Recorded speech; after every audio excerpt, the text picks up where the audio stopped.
지금 우리 고객사 대표님을 모욕하려던 거냐고 클라이언트가 물어본 이유가 있을까요? 회의실의 정적이 어색하게 흐르는 동안 저는 화상회의 자막에서 눈을 떼지 못하며 물었습니다. 회의 테이블 건너편에는 한때 초밥을 날비린내 나는 미끼라고 불렀던 영업팀의 베테랑 민 부장이 어깨를 으쓱하며 중얼거렸습니다. 그냥 손가락 짧은 독재자라는 별명이 재밌다고 생각했을 뿐인데 그 순간 제 얼굴 가죽이라도 벗겨내고 싶은 심정이었습니다. 그날이 화요일이었죠. 목요일이 되자 저는 그 분기 들어 세 번째로 회사 문화 가이드북을 다시 쓰고 있었습니다. 팀원들이 아직도 손짓의 의미가 나라마다 다르다는 것과 특정 관용구가 다른 문화권에서는 통하지 않는다는 사실을 이해하지 못하는 것 같았기 때문입니다. 저는 사개국어에 능통했지만 어느새 다른 분야에도 통달하게 되었습니다. 바로 어른이들 돌보기였죠. 어설프게 번역된 농담 하나 혹은 너무 가볍게 어깨를 으쓱한 행동 하나 때문에 400억 원짜리 국제계약이 얼마나 빨리 물거품이 될 수 있는지 알면 놀라실 겁니다.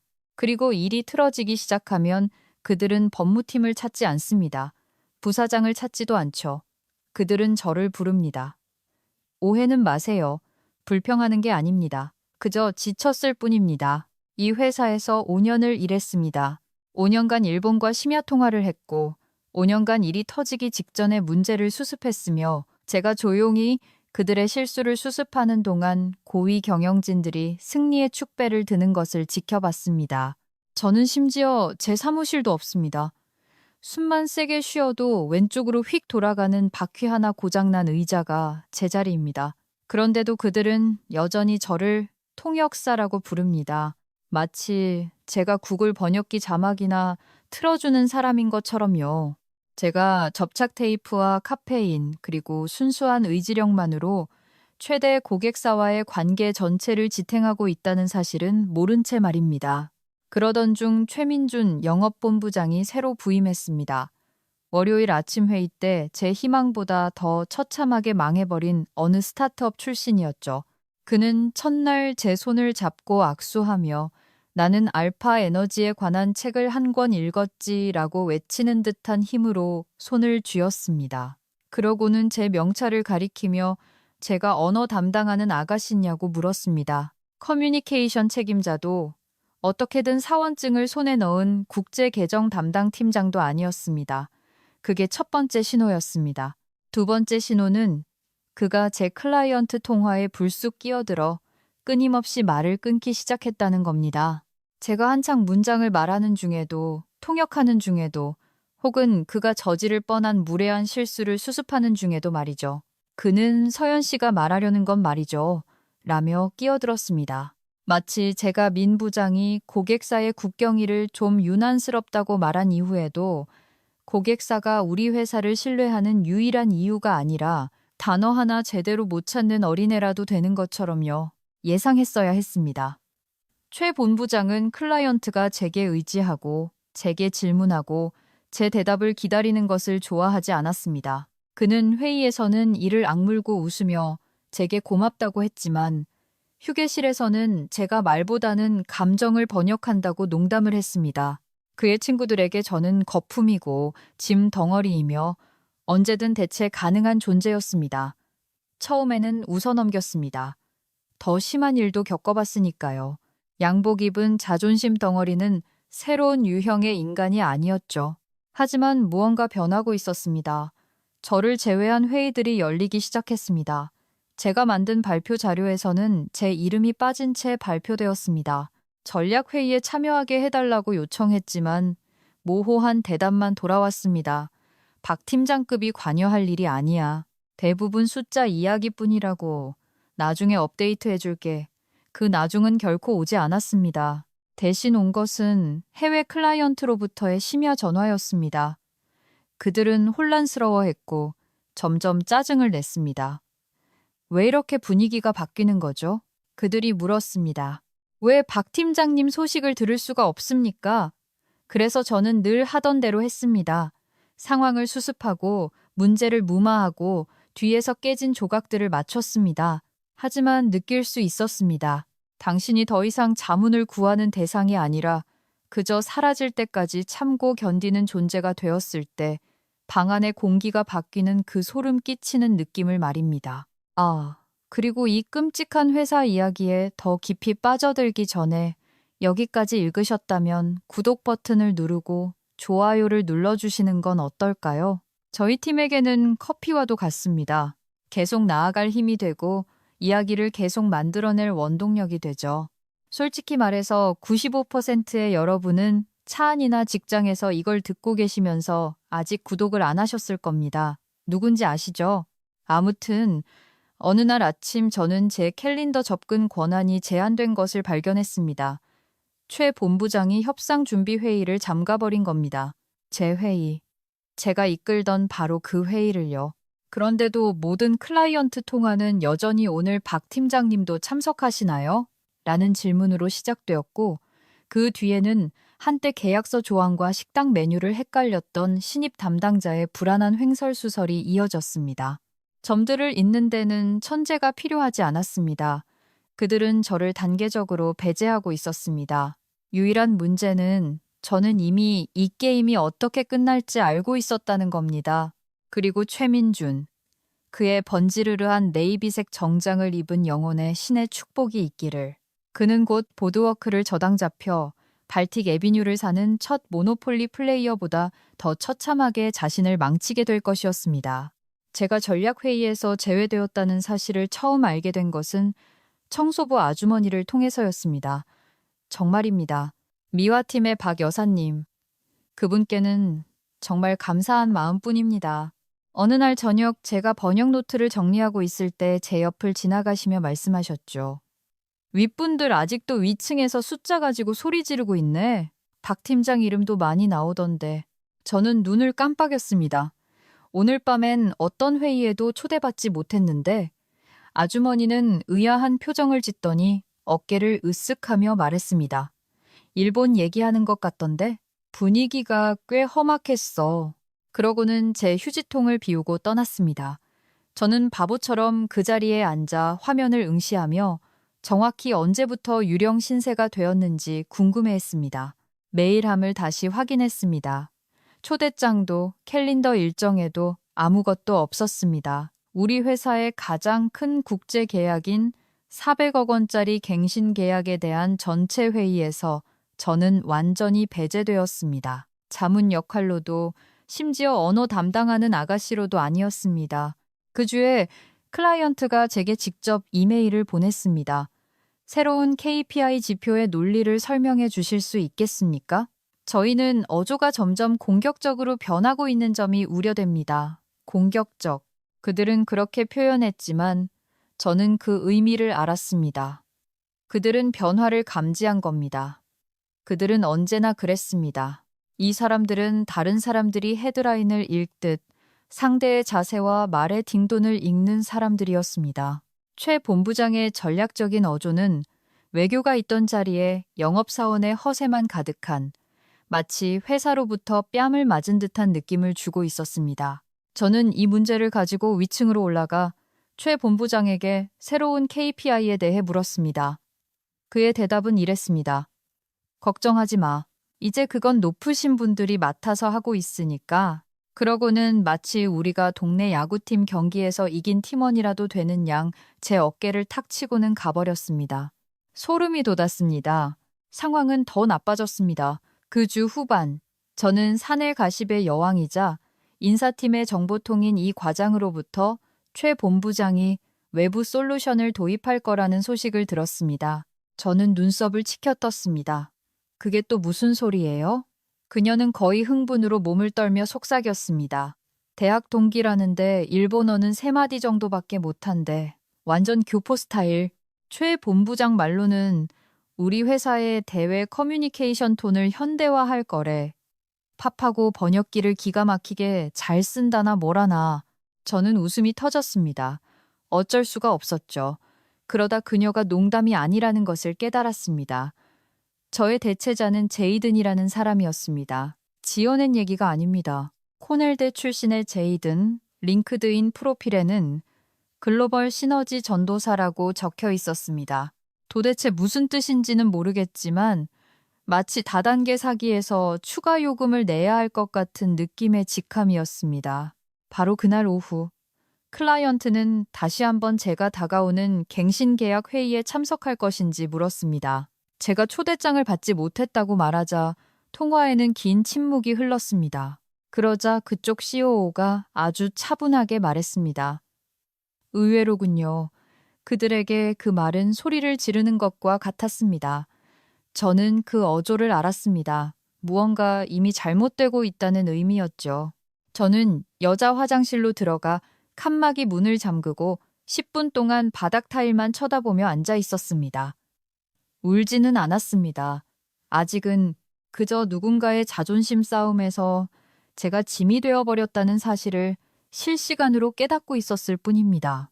그들이 벼랑 끝으로 차를 몰기 전에 윗사람 중 누군가가 브레이크를 밟아주길 기다리거나 아니면 제가 벼랑 끝에 서 있다는 사실을 더 이상 외면하지 않거나 그래서 저는 일어났습니다. 남들 보기에 이상하지 않도록 변기물을 내리고 제 자리로 돌아왔습니다. 그날 밤 저는 개인 노트북에 새 폴더를 열었습니다. 제목 퇴사 전략 대회비. 그 안에 파일들을 끌어다 놓기 시작했습니다. 오래된 이메일, 번역 노트, 제가 작성했던 문화 요약본들, 1년치의 분쟁 기록, 최 본부장의 시대착오적인 제안들까지 아직 전면전을 벌일 생각은 없었습니다. 그저 불쏘시개를 모으고 있었을 뿐입니다. 그리고 저는 제가 결코 하리라고 생각지 못했던 일을 했습니다. 회사 채널이 아닌 어떤 기록도 남지 않는 전문 네트워킹 사이트의 조용한 DM을 통해 클라이언트의 COO에게 메시지를 보냈습니다. 마치 가벼운 안부 인사처럼 위장해서요. 만약 제가 현 직장을 떠나게 된다면 제가 가진 역량에 대해 여전히 가치가 있다고 보실까요? 그는 10분도 안 되어 답장을 보냈습니다.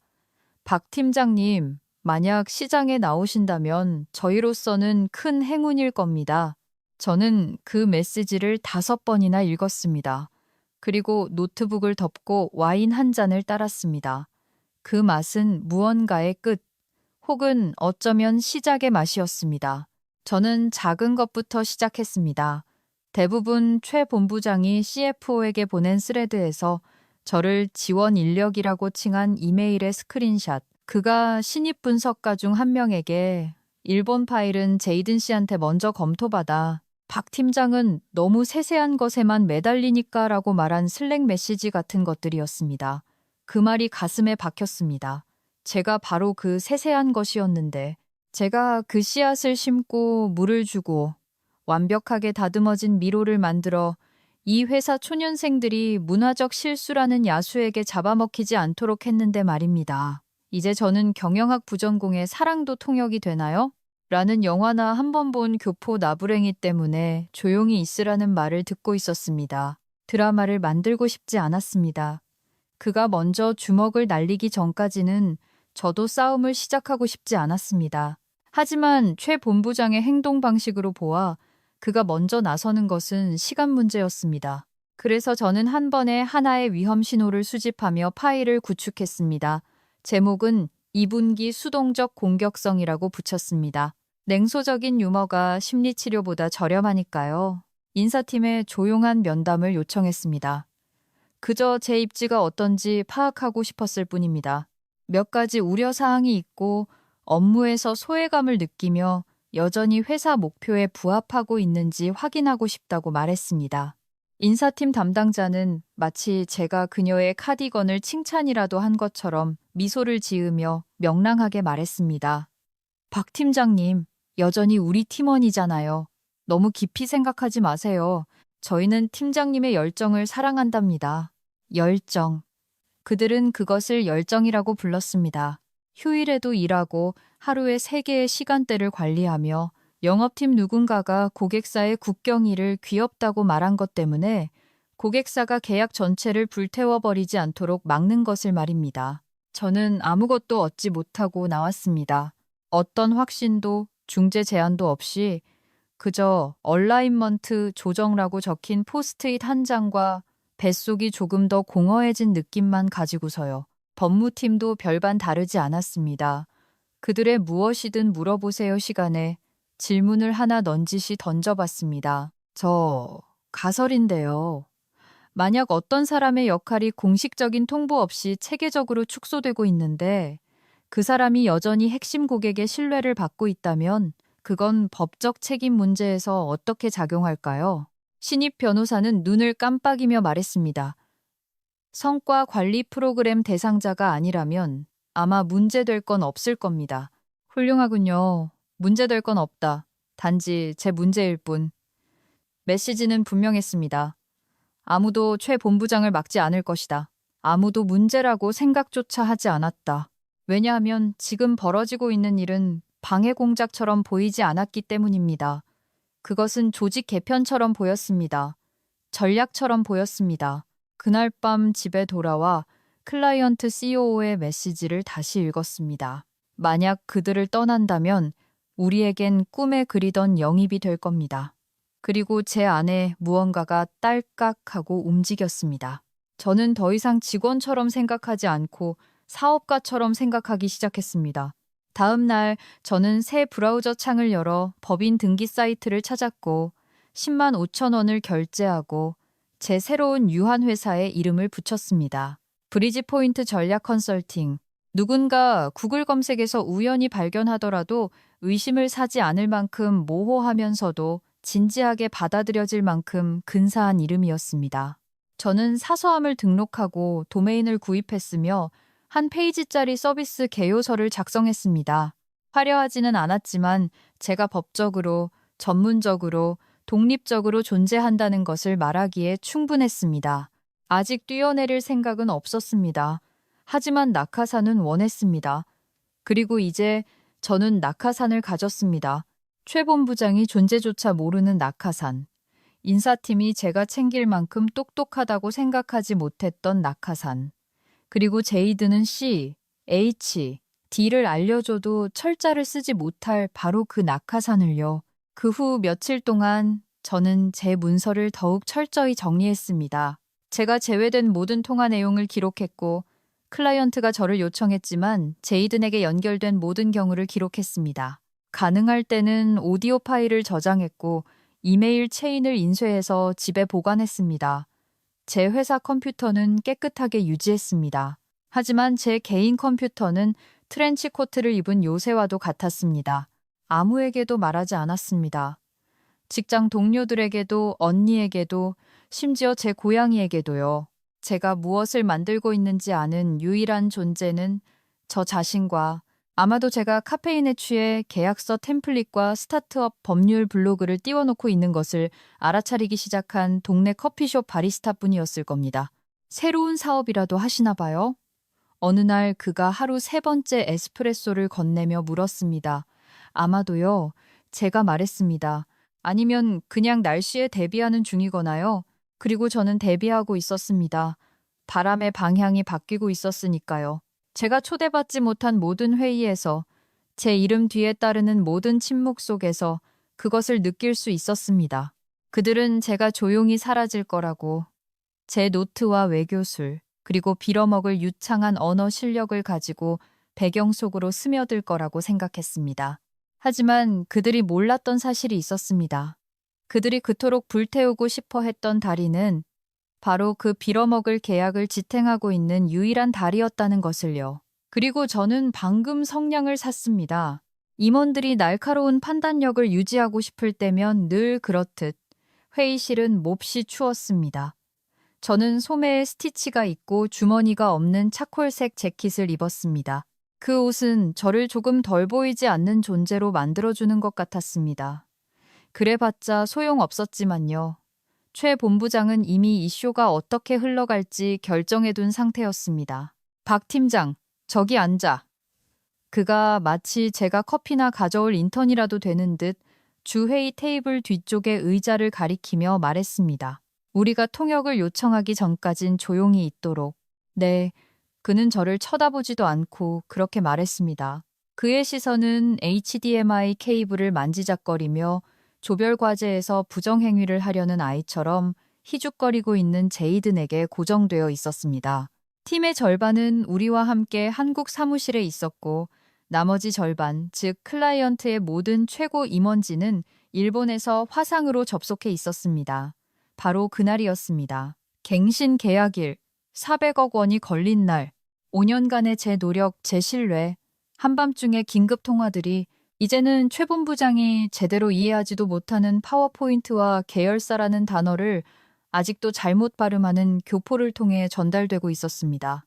저는 그가 시키는 대로 조용히 작게 끓어오르는 분노를 억누르며 앉았습니다. 회의는 딱딱한 인사치레로 시작되었습니다. 최 본부장은 평소처럼 과장된 행동을 했습니다. 너무 활짝 웃고 마치 함께 술이라도 마신 사이처럼 COO의 이름을 불렀습니다. 저는 일본 팀이 예의 바른 무표정한 얼굴로 마치 이미 우리의 부고 기사라도 읽기 시작한 듯 천천히 눈을 깜빡이는 것을 보았습니다. 발표는 힘없는 마라톤처럼 진행되었습니다. 제이든이 첫 번째 설명을 맡았습니다. 내용의 절반은 군더더기였고 절반은 완전히 틀렸습니다. 저는 최소 3개의 문화적으로 무례한 언급을 발견했는데 그중 하나는 동양적 사고방식, 장점과 단점이라는 제목의 슬라이드였습니다. 공기가 희박해지는 것을 느낄 수 있었습니다. 그럼에도 저는 아무 말도 하지 않았습니다. 그리고 그 조항, 계약을 파기시킬 수 있는 바로 그 조항이 등장했습니다. 우리가 지난번에 몇 달에 걸쳐 협상에서 없애버렸던 성과 위약금 합의 조항이었습니다. 클라이언트는 그 문구를 다시는 용납하지 않겠다고 분명히 밝혔었습니다. 그것은 체면의 문제, 존중의 문제였습니다. 그런데 최 본부장은 그것을 경쟁력 있는 책임지표라는 이름으로 굵은 글씨체로 다시 도입했습니다. 저는 자리에서 몸을 뒤척였습니다. 턱이 굳어지고 손바닥이 가려웠습니다. 클라이언트 COO가 부드럽게 입을 열었습니다. 7.3조가 다시 들어온 것을 보니 의외입니다. 이전 협상에서 박 팀장님의 설명에 따라 이 조항은 삭제된 것으로 알고 있었습니다만 최 본부장은 저를 흘끗 보더니 웃었습니다. 아, 그건 오해가 있었나 봅니다. 박 팀장이 가끔 과하게 정정하는 경향이 있어서요. 제가 깔끔하게 정리했습니다. 제가 입을 열었습니다. 사실 그 조항은 그가 제 말을 잘랐습니다. 박 팀장, 저는 얼어붙었습니다. 그는 저를 향해 피냄새를 맡은 상어처럼 웃으며 말했습니다. 이건 더 이상 당신의 무대가 아니야.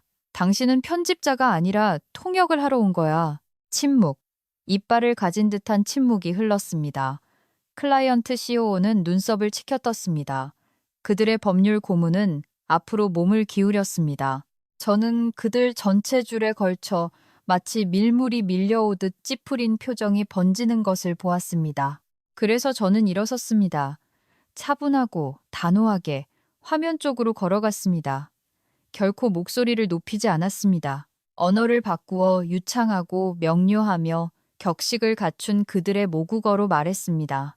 혼란을 드려 죄송합니다. 이 조항은 제가 모르는 사이에 다시 추가되었습니다. 저는 더 이상 이 회사의 내부 전략을 대변하지 않습니다. 만약 지속적인 협력을 원하신다면 물론 독립적으로 컨설팅을 제공해 드릴 수 있습니다. 제 수수료는 15%입니다. 바로 업무 시작 가능합니다. 최 본부장은 마치 돌고래가 모스 부호로 짖는 것을 들은 사람처럼 눈을 깜빡였습니다.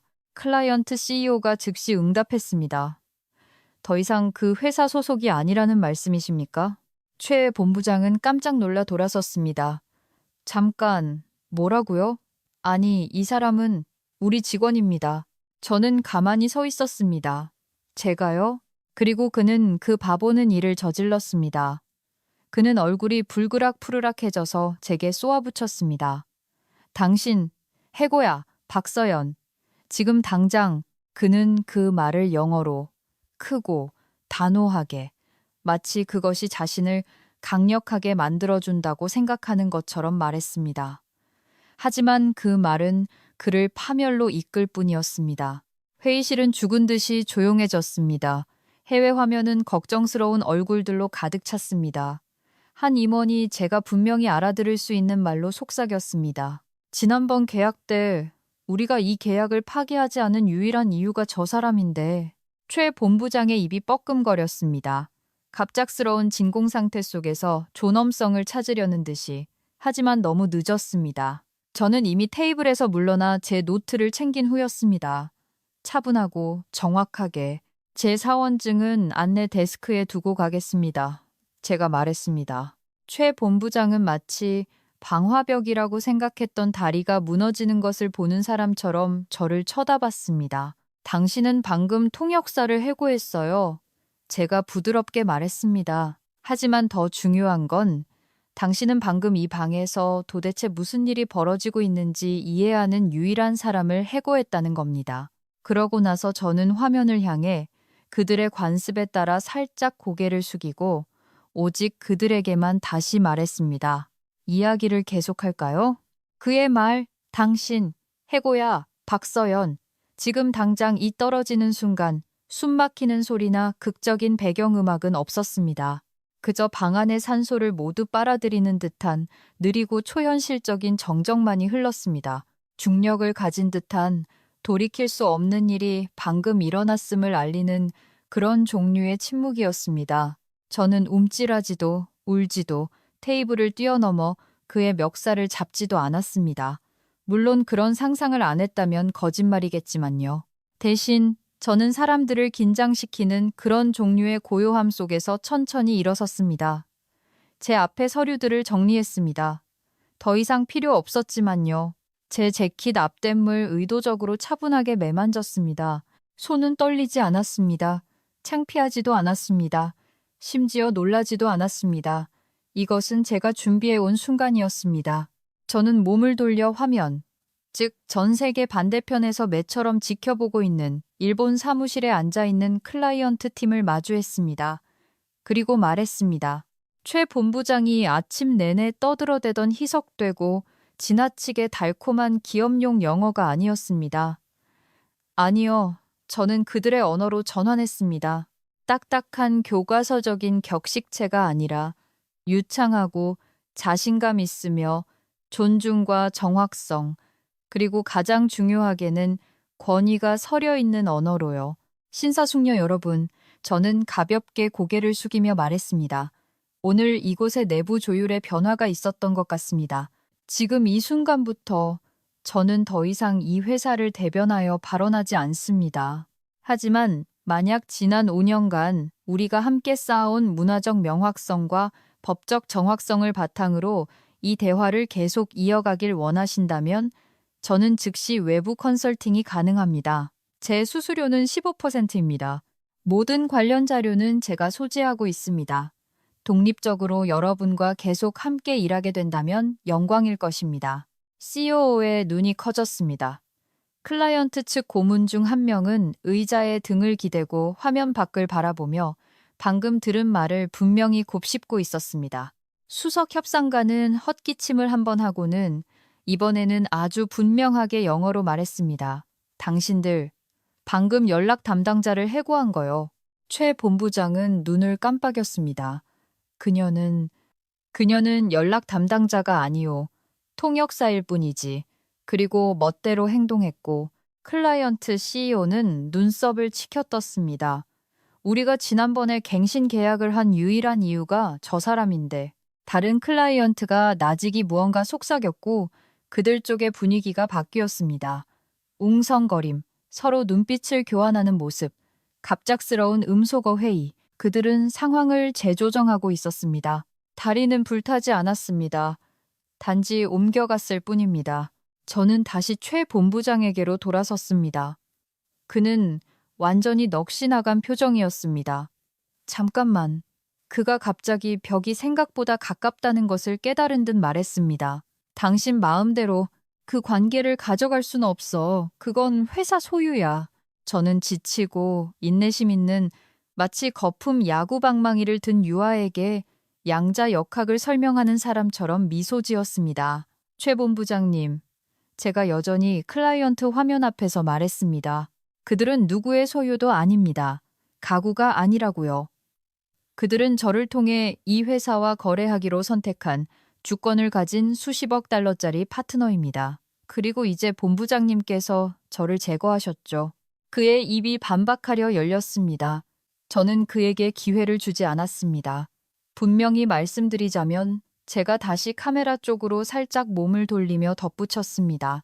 저는 회사 소유의 어떤 독점 데이터에도 접근 권한이 없습니다. 제가 가진 것은 5년간의 문화적 맥락, 정책 이력, 신뢰, 그리고 클라이언트와 함께 개발한 커뮤니케이션 프로토콜입니다. 이 모든 것은 제 역할의 일부로서 제가 작성한 것이며 지난 분기에 갱신되지 않고 만료된 회사의 기밀 유지 협약 NDA에는 포함되지 않는 내용입니다. 그 부분은 비단의 싼 망치처럼 내리쳤습니다. 왜냐하면 저는 알고 있었고 그는 몰랐기 때문입니다. 조직 개편이 시작된 이후 아무도 비경쟁 조항을 갱신하거나 클라이언트별 NDA를 업데이트하려 하지 않았습니다. 저는 그가 미끄러지길 기다리고 있었고 그는 방금 증인들 앞에서 미끄러진 것입니다. 일본 팀원 중 한 명이 다른 사람들에게 무언가 중얼거리는 소리가 들렸지만 알아들을 수는 없었습니다. 다음에 들린 말은 이것이었습니다. 회의를 잠시 중단하고 상황을 재검토하고 싶습니다. 이 시간 후에 다시 소집할 수 있을까요? 최 본부장은 체면을 차리려 애썼습니다. 물론입니다. 물론이죠. 저희는 유연합니다. 그들은 더 이상 그에게 말하고 있지 않았습니다. 저는 서두르지 않는 손길로 제 물건들을 챙겼습니다. 제 노트, 물병, 집에서 가져온 조용한 딸깍 소리가 나는 펜, 문장의 마침표처럼 가방에 넣었습니다. 나가면서 저는 마지막으로 한 번 더 화면을 향해 몸을 돌려 작게 고개를 숙였습니다. 신사숙녀 여러분, 감사합니다. 연락 기다리겠습니다. 그러고 나서 최 본부장에게 악의 없이 그저 강철 같은 목소리로 조용히 덧붙였습니다. 방금 가장 대담한 수를 두셨네요. 시간이 지나면 어떻게 평가될지 한번 보죠. 그리고 저는 그 얼어붙은 무덤 같은 회의실을 고개를 든 채 꼿꼿한 척추로 입가에 희미한 미소를 띠고 걸어 나왔습니다. 게임의 판도가 바뀌었고 저는 더 이상 졸이 아니었기 때문입니다. 건물을 나설 때 울지 않았습니다. 뒤돌아보지도 않았고 그 순간을 음미하기 위해 잠시 멈추지도 않았습니다. 그냥 유리로 된 로비 문을 통해 걸어 나왔습니다. 매일 아침 마치 우리가 남의 영화에 나오는 엑스트라라도 되는 것처럼 서로에게 고개를 끄덕이던 바로 그 안내 데스크 직원을 지나쳤습니다. 오늘 그녀는 눈을 마주치지 않았습니다. 아마 그렇게 지시받았겠죠. 제가 출구에 도착했을 때 시스템은 이미 제 사원증을 무효화했습니다. 혹시나 하는 마음에 한 번 더 찍어보았습니다. 부드럽게 거절하는 빨간 불빛의 깜빡임을 느끼기 위해서 차갑고 효율적인 마치 저처럼 아무도 따라오지 않았습니다. 아무도 저를 막지 않았습니다. 작별의 속삭임조차 없었습니다. 5년의 세월이 조용한 복도와 재활용 공기에 윙윙거리는 소리로 요약되었습니다. 하지만 주차장으로 나가 차 문을 닫는 순간 주머니 속의 진동이 천둥처럼 울렸습니다. 마츠오카 토시로 CEO로부터 온 이메일. 제목, 박서연님의 컨설팅 제안건. 내용, 업무 가능 여부를 확인해 주시기 바랍니다. 앞으로는 직접 계약을 맺고 싶습니다. 선임 수수료는 수용 가능합니다. 계약서 초안을 곧 보내드리겠습니다. 저는 그것을 3번 읽고 나서 웃었습니다. 웃겨서가 아니라 끝났기 때문이었습니다. 선은 넘어졌고 관계는 깨끗하게 끊어졌습니다. 그리고 최 본부장. 그는 아마 아직도 안에서 마치 혼자 힘으로 지정학적 체스 게임을 승리로 이끈 것처럼 영업팀에게 가슴을 펴고 있을 겁니다. 무지하고 오만하며 비 오는 날의 콘크리트처럼 멍청하게 선임 계약서는 3시간 후에 도착했습니다. 밤 9시까지 저는 그것을 새로 만든 제 유한회사 이메일 주소로 전달했습니다. 브리지 포인트 전략 컨설팅은 이제 첫 공식 클라이언트를 갖게 되었습니다. 그것도 그냥 클라이언트가 아니라 그들의 클라이언트, 왕관의 보석, 최 본부장이 전문 용어와 과장된 행동으로 밀어붙일 수 있다고 생각했던 바로 그 클라이언트였습니다. 본사에서는 거의 즉각적으로 후폭풍이 시작되었습니다. 클라이언트의 법무 담당자는 갱신 계약에 관한 모든 추가 커뮤니케이션을 독점적으로 저를 통해 진행해달라는 공식 서한을 보냈습니다. 그들은 이전의 업무 관계, 문화적 유창성, 그리고 통일된 번역 및 협상 창구의 필요성을 이유로 들었습니다. 제가 본 것 중 가장 정중한 기업의 엿먹어라였습니다. 제 전 직장의 법무팀은 발칵 뒤집혔습니다. 인사팀의 이 과장, 그녀의 얄미운 마음에 축복이 있기를, 그녀가 발코니에서 화이트 와인 스프리처를 마시며 개인 번호로 제게 전화를 걸어 알려주었기 때문입니다. 지금 난리 났어요. 최 본부장은 이걸 전략적 전환이라고 부르고 있대요. CFO한테는 팀장님이 허락받고 프리랜서로 일하는 거라고 했다던데요. 저는 거의 사례가 들릴 뻔했습니다. 허락? 그가 공개적으로 저를 해고했는데. 알아요. 법무팀도 알고 부서 절반이 알죠. 근데 CEO한테는 이게 장기적인 조직 조정 계획의 일부라고 말하고 있대요. 저는 침묵을 지켰습니다. 그리고 그녀가 덧붙였습니다. 누군가 드디어 팀장님이 갱신 계약 조건에 대한 유효한 NDA에 서명하지 않았다는 걸 알아차렸어요. 아, 바로 그거였습니다. 제가 떨어지기를 기다리고 있던 달콤하게 썩은 과일. 기술적으로 저는 처음 입사했을 때 NDA에 서명했습니다. 하지만 조직 구조가 바뀐 후 클라이언트별 협상을 반영하도록 업데이트된 적이 없었고, 갱신 계약은 90일 전에 만료된 별도의 조항에 따라 다뤄졌습니다. 저는 6개월 전에 사본을 요청했지만 아무도 보내주지 않았기 때문에 알고 있었습니다. 전형적인 실수였죠. 저에게는 편리하고 최 본부장에게는 치명적인, 이제 그것은 단순한 전환이 아니었습니다. 이제는 잠재적인 법적 책임 문제였습니다. 5년 동안 저와 단 한 번도 말을 섞어본 적 없는 CEO가 갑자기 모든 전달된 이메일 스레드에 등장했습니다. 저는 그의 말줄임표 뒤에 숨은 공황 상태를 거의 들을 수 있을 것 같았습니다.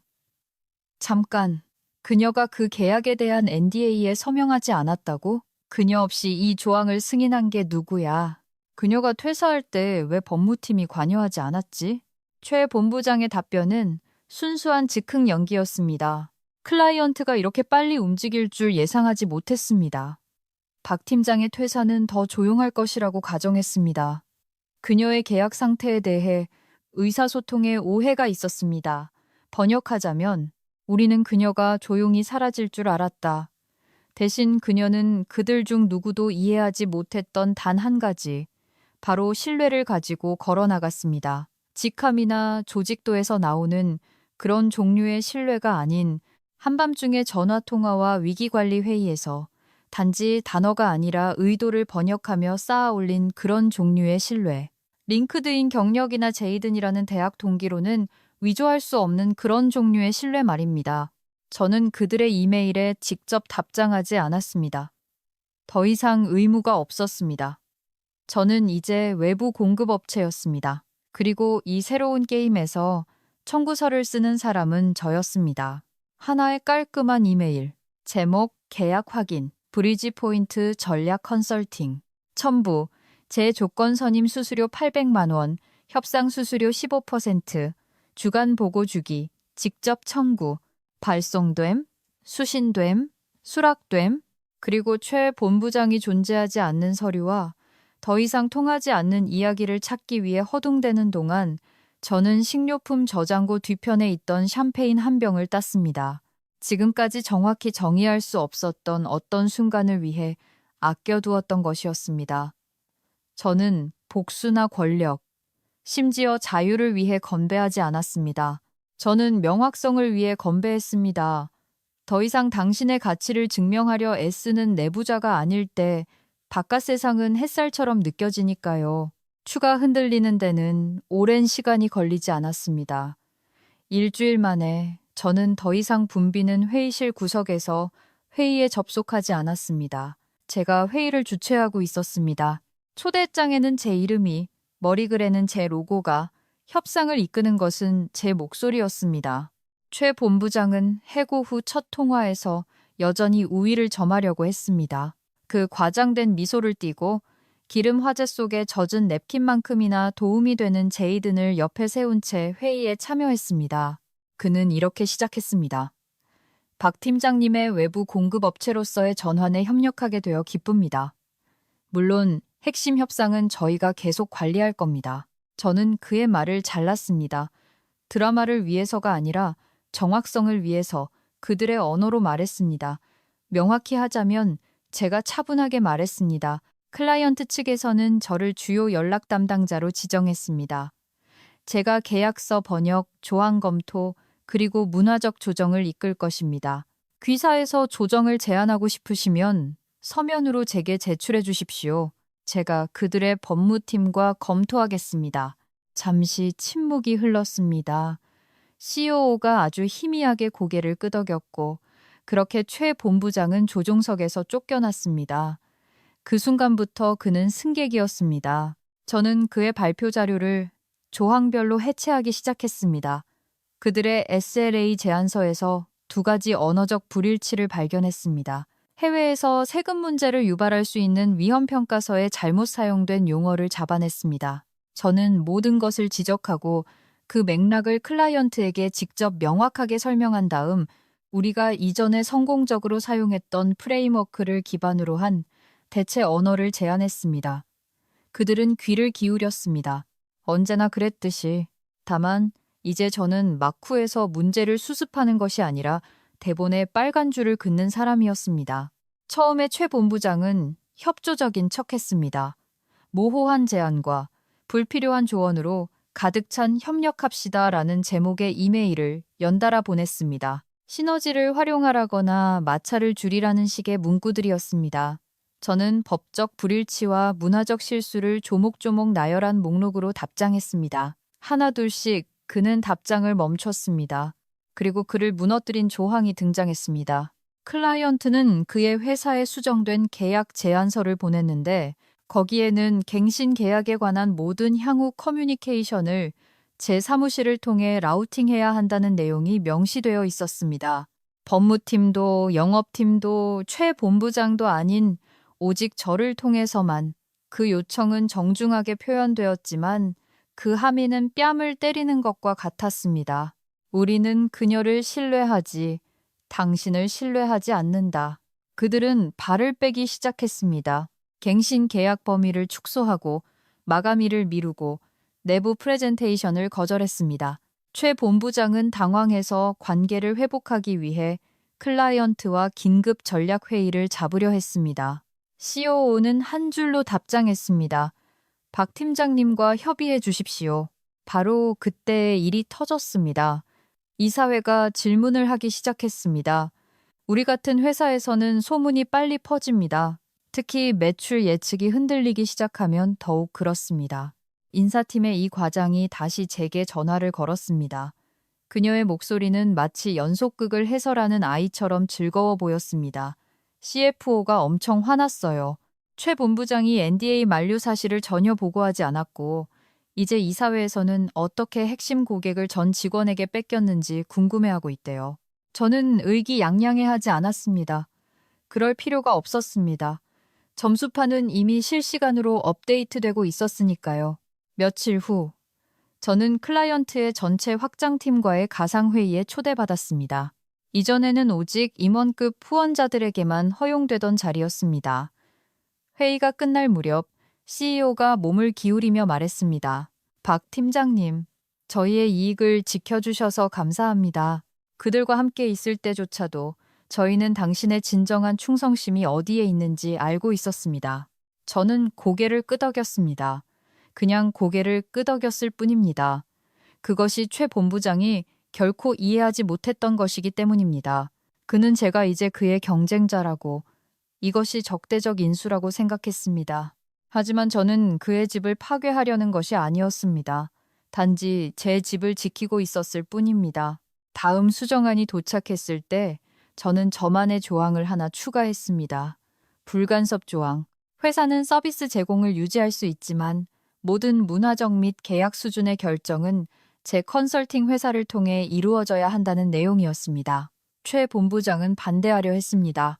실제로 클라이언트에게 아마도 박 팀장이 이 전환 과정에 너무 감정적으로 관여하고 있는 것 같습니다. 라고 제안하는 답장을 보냈습니다. 클라이언트 CEO는 눈도 깜빡하지 않았습니다. 감정은 이 문제와 아무 상관이 없습니다. 그가 말했습니다. 박 팀장은 우리를 이해합니다. 당신은 그렇지 않고요. 계속 진행합시다. 그 통화는 최 본부장의 비디오가 불가사의하게 비활성화되고 그의 목소리가 마치 베개를 통해 말하는 것처럼 멀고 기계적으로 들리는 것으로 끝났습니다. 그 후 저는 의자에 등을 기대고 다리 보수 중이라고 쓰인 머그잔에 담긴 커피를 마셨습니다. 이것은 복수가 아니었습니다. 교정이었습니다. 그리고 최 본부장. 그는 이제 정확히 그가 저를 두었던 그 자리에 있었습니다. 옆에서 지켜보며 언제 바닥이 사라졌는지 궁금해하면서 그 감사는 사실 무언가를 밝혀내기 위한 것이 아니었습니다.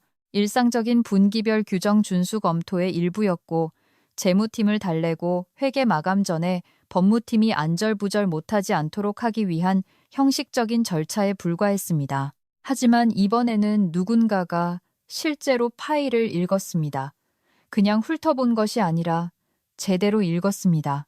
그리고 인텔 클라이언트 프로토콜이라는 라벨이 붙은 폴더 뭉치 안에 묻혀있던 패턴을 발견했습니다. 제 이름이 이메일이나 각주에만 있는 것이 아니라 도쿄 클라이언트와의 거래에서 회사의 기반이 된 수십 개의 문서 작성자로 명시되어 있었습니다. 문화적 충돌 완화에 대한 보고서, 국경 간 조항 번역을 위한 수정된 법률 용어, 심지어 2건의 데이터 전송 위반을 막았던 사이버 보안 브리핑까지. 그 모든 문서에는 작성자 박서연이라는 도장이 찍혀 있었습니다. 조용히, 반복적으로, 2년 넘게. 알고 보니 법무팀에서 이것 좀 빨리 봐달라거나 그들이 이해할 수 있는 방식으로 작성해달라고 요청했을 때 제가 결국 그들이 지금 감사하고 있는 바로 그 문서들을 작성했던 것입니다. 검토나 공동저자가 아니라 제가 직접 썼습니다. 내부 감사 담당관 중 한 명이 그녀의 노트에 이 사실을 기록했습니다. 박서연 팀장은 연락 담당자 및 인텔 계정의 사실상 규정 준수 책임자라는 이중 역할을 수행한 것으로 보임. 이는 직무 구조상 공식화된 적이 없음. 최 본부장은 전혀 몰랐습니다. 당연히 몰랐죠. 그는 제가 그저 억양이 좋고 기억력이 좋은 언어 담당 아가씨라고 생각했습니다. 제가 주말 내내 보안 침해 경고문을 다시 작성하는 데 시간을 보냈다는 사실을 그는 몰랐습니다. 우리 클라이언트가 단 한 번도 위약금을 부과하지 않은 이유는 제가 법무팀이 포털에 로그인하기도 전에 수많은 오류를 잡아냈기 때문이었습니다. 감사보고서는 클라이언트에 의해 제 회사가 지원 역할로 밀려난 지 이틀 후에 이사회에 제출되었습니다. 그리고 최 본부장은 초기 검토 회의에 초대받지 못했지만 저는 나중에 안에서 무슨 일이 있었는지 들었습니다. 은발의 한 이사회 멤버. 평소에는 거의 목소리를 높이지 않는 그가 감사 파일을 테이블 위로 내리치며 메아리가 울릴 정도로 크게 말했다고 합니다. 자신이 더 커 보이기 위해 조직의 등뼈를 해고했군. 최 본부장은 위계 질서와 팀 역학 그리고 조직적 조정에 대해 더듬거리며 무언가 말했지만 그때는 이미 아무도 듣고 있지 않았습니다. 그들은 제 이름이 적힌 페이지들을 넘기며 자신들이 한 번도 고정하지 않은 들보 위에 가장 높은 사다리를 세웠다는 사실을 깨닫고 있었습니다. 이 과장이 한 달 만에 3번째로 제게 다시 전화를 걸었습니다. 그를 산채로 잡아먹고 있어요. 그녀가 속삭였습니다. 창업주 회장님이 돌아오셨어요. 일찍 오셨다고요? 재배치. 어쩌면 구조조정 이야기도 나오고 있어요. 저는 그녀에게 고맙다고 말하고 전화를 끊었습니다. 그리고 그때 그것을 보았습니다. 제 메일함 속 2개의 클라이언트 청구서 사이에 예상치 못한 제목의 이메일이 있었습니다. 점심 식사. 보낸 사람 이름은 없고 낯선 주소만 있었습니다. 열어보았습니다. 박서연님, 저는 당신의 전 직장 창업주인 이강혁입니다. 감사 보고서를 읽었고 당신의 새 회사가 우리의 전 클라이언트에게 보낸 계약서도 읽었습니다. 점심 식사를 함께하고 싶습니다. 우리 둘만요. 안건은 없습니다. 제가 대접하겠습니다. 파사데나에 있는 작은 곳인데 예전에 가능성 있는 신입 사원들을 데려가던 곳입니다. 너무 늦은 감이 있지만 꼭 해야 할 일이라 생각합니다. 존경을 담아 이강혁. 저는 마치 매트릭스의 오류라도 본 것처럼 이메일을 뚫어지게 쳐다봤습니다. 이강혁 회장은 몇 년 동안 일상적인 운영에 관여하지 않았습니다.